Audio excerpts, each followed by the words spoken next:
Mutual funds have become very popular and many young people now treat systematic investment plans or SIPs as their first investment. But while building their mutual fund portfolio, young investors often do not take the help of SEBI registered research analysts or registered investment advisors. So they build a portfolio on their own and they end up making a few mistakes that tend to affect their wealth in the long run.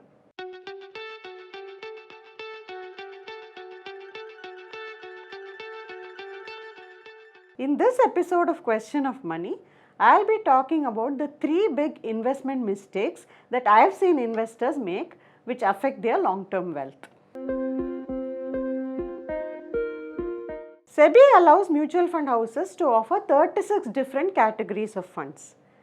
So how do you choose the right kind of category? Now many people go to a mutual fund database like Value Research and they go through the returns of various categories of funds.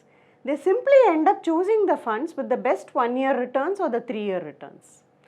But when you look at just 1-year or 3-year returns to make your investing decisions, you are essentially chasing past performance. Often, the funds that have done well in the recent past are not the best buys for your portfolio. Let me give an example. History shows that the best time to buy small cap funds is actually when their past returns are deeply in the red.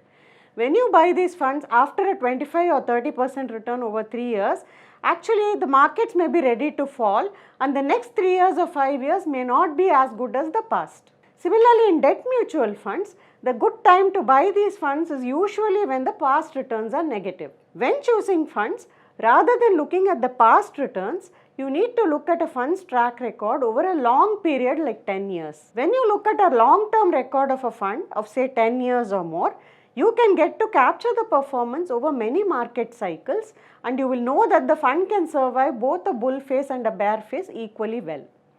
So use rolling returns and not trailing returns to choose funds.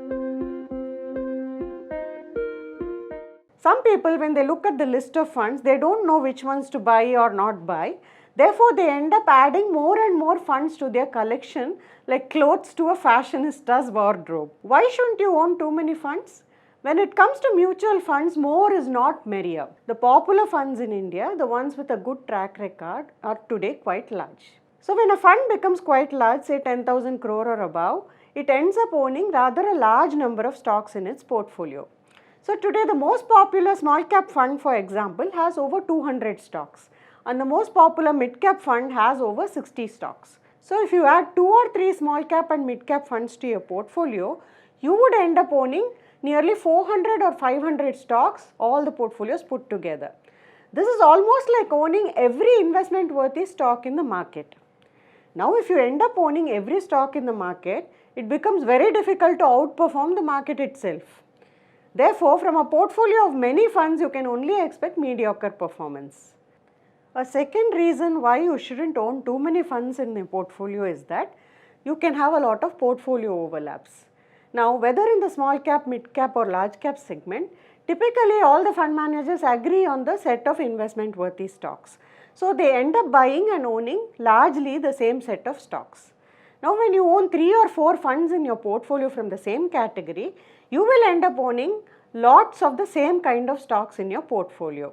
So you may end up owning a lot of HDFC Bank, SBI, Reliance or whatever happens to be the favorite stocks of the fund managers at that particular point of time. This is the opposite of the diversification that mutual funds are supposed to deliver. So both of these factors can actually result in your multi-fund portfolio underperforming the market. If you have a large sum to invest and have created substantial wealth, then 6 to 7 funds is more than enough to make up your portfolio. If you are just starting, just 2 or 3 funds is more than enough. Now mutual funds are a very transparent vehicle and declare their NAVs every day. Therefore, you have databases like Value Research or Prime Investor where you can see the 1, 3 and 5-year returns on a daily basis. These agencies also give ratings of 4-star, 5-star, 3-star etc. for funds. Now many investors think that they can simply make buy and sell decisions of funds based on these ratings or rankings. But this can go wrong due to a few factors. First, all ratings and rankings, in order to be objective, use only quantitative factors. So they look at the past returns of the fund over a period and then assign the ratings or rankings. But past returns, as I explained, are not always enough to make your decision to invest in a fund.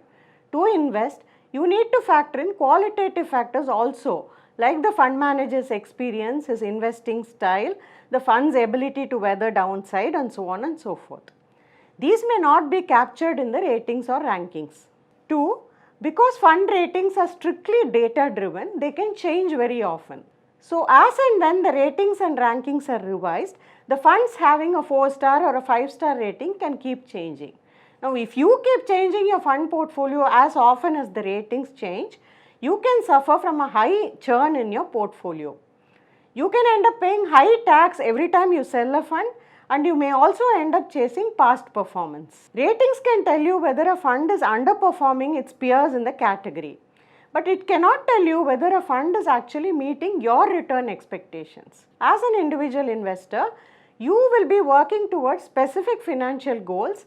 Suppose you are happy with a 14 or 15% return, the fund is able to deliver it, but it is underperforming its peers. This need not worry you unnecessarily.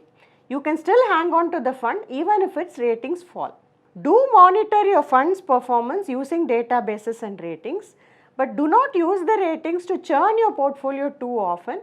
If you do that, you will end up interrupting compounding, compromising on your goals, and also parting with a lot of returns with the taxman.